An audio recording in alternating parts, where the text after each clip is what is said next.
अस्सलामु अलैकुम वरहमतुल्लाहि वबरकातुहू। अल्हम्दुलिल्लाह अरबईन अब्दुल्लाह हुसैन अलैहिस्सलाम का सिलसिला जारी है। लोग नजफ़ से करबला पैदल का सफ़र कर रहे हैं और इंशाअल्लाह कल क्योंकि शब अरबईन है, इराक़ में 19 सफ़र हो गए। लोग इमाम की बारगाह में पहुँच कर अब्दुल्लाह हुसैन अलैहिस्सलाम की बारगाह में खराज अक़ीदत खराज मोहब्बत पेश करेंगे। लेकिन हर साल कुछ न कुछ हमारे शहर से और हमारे मुल्क से कुछ ऐसे भी अफराद आते हैं जो पहली बार उनका सफ़र होता है। इसी सिलसिले में जनाब कुमैल जो कि हमारा माशाल्लाह छोटा भाई है और ये मुसलसल खिदमत आज़ा अंजाम देता है, कैमरामैन है ये खदीजा टीवी में इस वक्त, तो ग्राफ एजेंसी में भी अल्हम्दुलिल्लाह ने बहुत खिदमत अंजाम दी। पहली बार सफ़र पे आए कुमैल, कैसा लग रहा है आपको?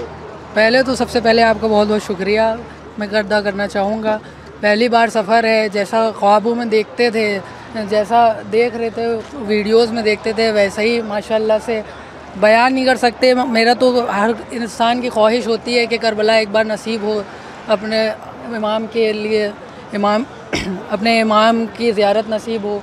लेकिन हमारा ऐसा कुछ नहीं था। लेकिन हमारे यहाँ के 6 सफ़र की मजलिस के बाद अतहर साहब हमारे घर आए, उनसे बात हो रही थी। हमने कहा भाई सलाम अर्ज़ किएगा मेरा, तो उन्होंने कहा तुम्हें, हमारी ख्वाहिश थी, हमने उनसे कहा कि हमें भी चलना है, तो उन्होंने कहा बस चलो पासपोर्ट। और अगले दिन माशाल्लाह से वीज़ा लग गया हमारा और टिकट हो गया।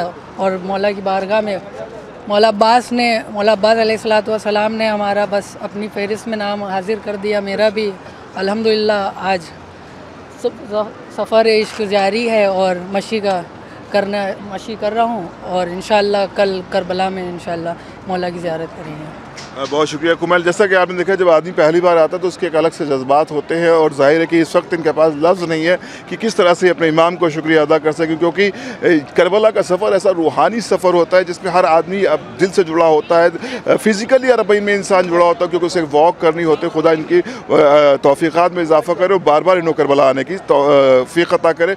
आमीन या रब्बल आलमीन।